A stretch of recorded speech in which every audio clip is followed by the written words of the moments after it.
semuanya, pada video kali ini saya Coach Lukman akan membantu teman-teman untuk membedah soal tentang TWK. Khususnya pada video kali ini kita akan membahas tentang materi pilar negara. Nah, gimana teman-teman? Sudah siap ya? Oke, kita ke soal yang pertama. Untuk mengerjakan soal ini, saya kasih teman-teman waktu selama 5 detik untuk bisa menjawab, ataupun silahkan bisa di pause video ini dan ramaikan jawaban teman-teman di kolom komentar. 5 detik dimulai dari sekarang.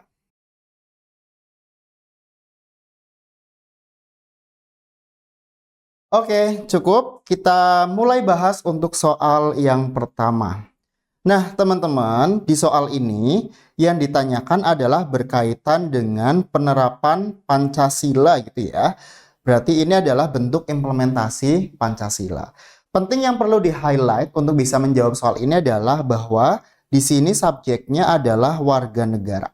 Gitu ya. Subjek warga negara kemudian dihadapkan dengan kondisi mereka yang kurang mampu, sehingga oleh pemerintah itu diberikan sebuah program Kartu Indonesia Sehat, sebagai bentuk perlindungan kesehatan. Nah, kalau kita sudah tahu subjeknya ada warga negara, maka kita analisis kondisi daripada warga negara itu apa. Kondisi di sini adalah mereka kurang mampu sehingga mendapatkan perlindungan kesehatan. Penting kita ketahui bahwa perlindungan kesehatan di sini adalah bagian dari hak sebagai warga negara.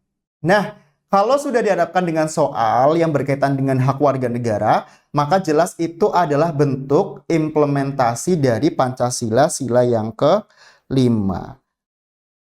Itu. Jawabannya adalah yang A. Gimana, teman-teman? Apakah sudah semakin paham ya dengan materi ini? Kita lanjut ke soal yang kedua. Saya kasih waktu teman-teman selama 5 detik. Silahkan teman-teman bisa menganalisis soal dan juga menganalisis opsi jawaban yang dianggap paling tepat. 5 detik dimulai dari sekarang.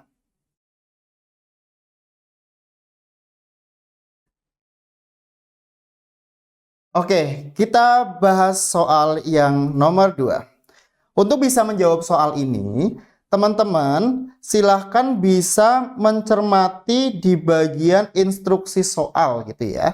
Di sini adalah berkaitan dengan peristiwa di mana oknum pejabat negara ya, atau oknum pejabat negara mereka melakukan tindakan yang semena-mena ya. Tindakan semena-mena terhadap siapa? Terhadap rakyat sipil. Nah, kalau di sini ditanyakan adalah berkaitan dengan penyimpangan tujuan nasional. Kita analisis dari subjek, predikat maupun objeknya dulu ya. Subjeknya di sini adalah mereka pejabat negara. Sorry ya, maksud saya adalah pejabat negara oknum gitu ya, bukan mereka ya, tapi oknum pejabat negara. Kemudian predikatnya adalah mereka melakukan kegiatan yang semena-mena. Dan objeknya adalah masyarakat sipil. Oke, setelah kita melihat soal ini ya, kita menganalisis penyimpangan yang dilakukan oleh pejabat negara. Kita ketahui bahwa pejabat negara atau sebagai civil servant harusnya adalah melakukan upaya-upaya untuk melindungi warga negara atau melakukan pelayanan terhadap warga negara. Namun di soal ini adalah justru kebalikannya. Dan kita analisis lagi, apa sebenarnya tujuan nasional bangsa Indonesia? Tujuan nasional bangsa Indonesia, kita ingat-ingat dulu, yang pertama adalah 1. Melindungi segenap bangsa Indonesia. Melindungi. Yang kedua adalah memajukan kesejahteraan umum. Yang ketiga adalah mencerdaskan.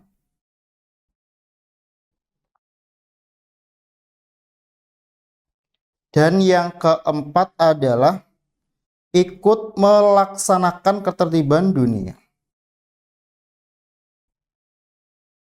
Nah, dari fungsi ASN tadi ya, atau pejabat negara, apabila dikaitkan dengan fenomena penyimpangan tujuan nasional yang dikaitkan dengan sikap semena-mena, maka jawaban yang paling tepat adalah terdapat penyimpangan terhadap tujuan nasional yang pertama, yaitu melindungi segenap bangsa Indonesia dan seluruh tumpah darah Indonesia. Maka jawaban yang paling tepat adalah yang D.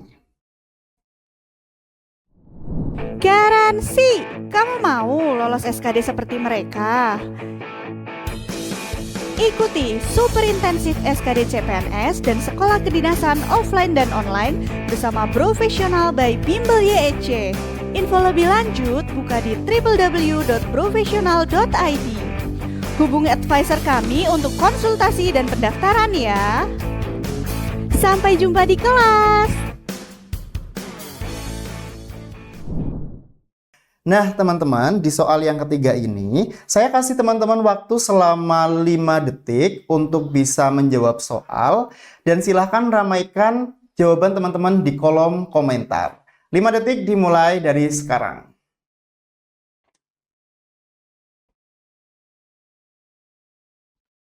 Oke, kita bedah soal yang ini ya. Oke.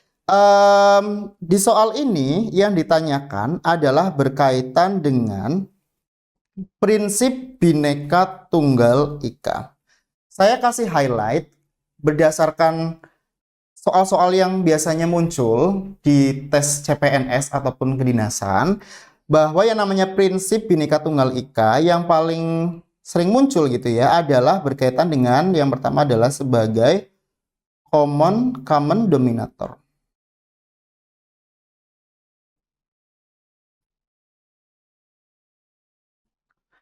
Maksud dari common denominator di sini adalah bahwa dengan adanya perbedaan itu, kita cari titik persamaannya. Sehingga setiap warga negara dapat bergaul, dapat hidup saling berdampingan tanpa membesar-besarkan adanya perbedaan. Kemudian yang kedua yang biasanya sering keluar adalah berkaitan Bhinneka Tunggal Ika yang bersifat konvergen.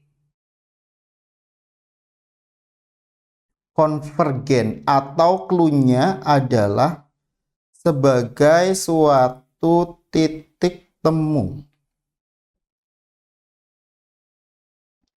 Maksudnya adalah bahwa dengan adanya keragaman yang tersebar di seluruh wilayah Indonesia itu tidak kemudian dibesar-besarkan, tapi dicarilah titik temunya. Sehingga ketemu ya bagaimana kepentingan-kepentingan setiap warga negara itu dapat dipastikan sejalan, selaras, dan juga seimbang.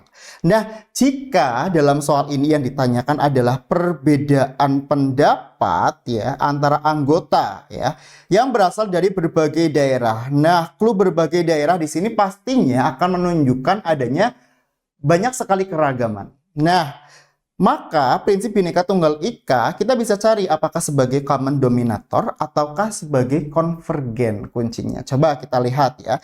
Di opsi yang pertama adalah menghormati setiap pendapat tanpa mencari solusi. Jelas ini adalah jawaban yang salah ya. Yang B, mengutamakan pendapat mayoritas. Nah, bagaimana dengan pendapat yang minoritas gitu ya kan? Ini debatable sehingga salah ya. Kemudian yang C, mencari titik temu untuk mencapai kesepakatan bersama. Kita hold dulu ya. Yang D, mengabaikan pendapat yang berbeda demi cepatnya pengambilan keputusan. Jelas ini salah ya. Adanya sifat abai itu adalah sangat bertolak belakang dengan nilai-nilai Bhinneka Tunggal Ika. Dan yang E adalah menghargai aspirasi pendapat yang terbaik.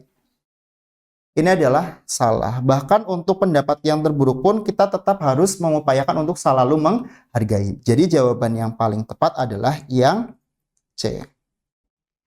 Nah, gimana teman-teman? Sudah semakin paham ya dengan materinya?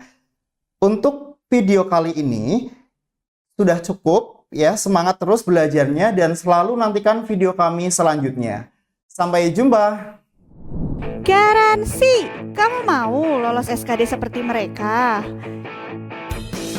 Ikuti Super Intensif SKD CPNS dan Sekolah Kedinasan offline dan online bersama Profesional by Bimbel YEC.